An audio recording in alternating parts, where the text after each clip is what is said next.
बिस्मिल्लाहिर्रहमानिर्रहीम। My dear students, उम्मीद करता हूँ आप खैरियत से होंगे। आज की वीडियो में हम कोऑर्डिनेट सिस्टम के बारे में पढ़ेंगे कि कोऑर्डिनेट सिस्टम होता क्या है, क्यों यूज़ किया जाता है और कितनी टाइप्स का होता है। तो फर्स्ट ऑफ ऑल मैं आपको बताता हूँ कि कोऑर्डिनेट सिस्टम क्या होता है। जब आपने किसी शख्स, जगह या चीज़ की लोकेशन को मालूम करना हो तो हम कोऑर्डिनेट सिस्टम को यूज़ करते हैं।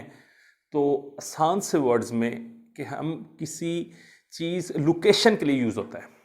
अच्छा, अब आप देखें कि कितनी टाइप्स का होता है। तो मैं आपको सबसे पहले समझा देता हूं इसकी जो बेसिक टाइप्स हैं, that is rectangular coordinate system. Second one is polar coordinate system. इस पोलर में भी आगे फिर दो टाइप्स होती हैं। Number one cylindrical and second one is spherical coordinate system. अच्छा, तो हम थोड़ी सी डिस्क्रिप्शन करते हैं रेक्टेंगुलर कोऑर्डिनेट सिस्टम। तो रेक्टेंगुलर कोऑर्डिनेट सिस्टम बेसिकली, जिसका दूसरा नाम कार्टीजियन कोऑर्डिनेट सिस्टम भी है और कार्टीजियन कोऑर्डिनेट सिस्टम। अब आप देखिए, Cartesian basically rectangular coordinate system का नाम इसलिए रखा कि इसका कंसेप्ट डेस्करेट ने दिया था। अच्छा, इसको रेक्टेंगुलर क्यों कहते हैं और क्या वजूहात होती हैं, हम उनको भी डिस्कस करते हैं। तो dear students, first of all we will focus on rectangular coordinate system.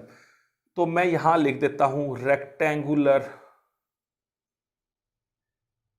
Coordinate system. Note कीजिएगा, किसी भी कोऑर्डिनेट सिस्टम में हमेशा ऐसी लाइंस होती हैं जो कि आपस में परपेंडिकुलर होती हैं। अगर वो कोऑर्डिनेट सिस्टम 2D में होगा तो उसमें सिर्फ दो लाइंस होंगी, और अगर वही कोऑर्डिनेट सिस्टम 3D में होगा तो उसके लिए 3 लाइंस होंगी। इसका मतलब ये हुआ कि जब हमने किसी शख्स, जगह या चीज़ की लोकेशन 2D में मालूम करनी होगी तो उस केस के अंदर हमें 2 डायमेंशनल कोऑर्डिनेट सिस्टम लेना होगा। और dear students, 2 dimensional coordinate system इन सब में से दो ही हैं, एक रेक्टेंगुलर और Cartesian system in 2D and second one is polar. जो बाकी दो हैं, या रेक्टेंगुलर का 3D सिस्टम है, उसके अलावा 3D में हमारे पास 3 सिस्टम आते हैं, रेक्टेंगुलर और Cartesian and second one is cylindrical और स्फेरिकल।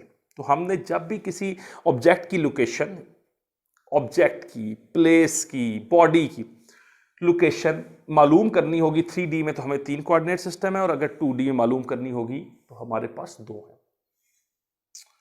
अब देखें, तो किसी भी कोऑर्डिनेट सिस्टम के अंदर 2 लाइंस हो सकती हैं या 3 लाइंस होती हैं, और वो आपस में परपेंडिकुलर होती हैं। तो अब आप देखें, ये नोट किया, इसीलिए इसको रेक्टेंगुलर सिस्टम कहा जाता है कि इसमें 2 लाइंस होती हैं। एक लाइन को हम एक्स एक्सिस बोलते हैं, this is the x axis, this is the y axis. तो अब आप देखें, this is negative side, negative x axis, this is positive axis, और ये हमारे पास वर्टिकल लाइन है और ये हॉरिजॉन्टल लाइन है, यहां पर ये नेगेटिव है। अच्छा, जिसकी बेसिस पे क्वाड्रेंट का जिक्र आया, ठीक है, और यहीं से हम पॉइंट की लोकेशन, for example this is first quadrant जिसमें दोनों positive, this is second quadrant जिसमें X negative Y positive, dear student this is third quadrant and this is the fourth quadrant. अच्छा, होता क्या है, फॉर एग्जांपल मैंने किसी दोस्त को घर पे बुलाना है, उसके लिए हमें कार्टेशियन सिस्टम कैसे रिलेट करते हैं देखें।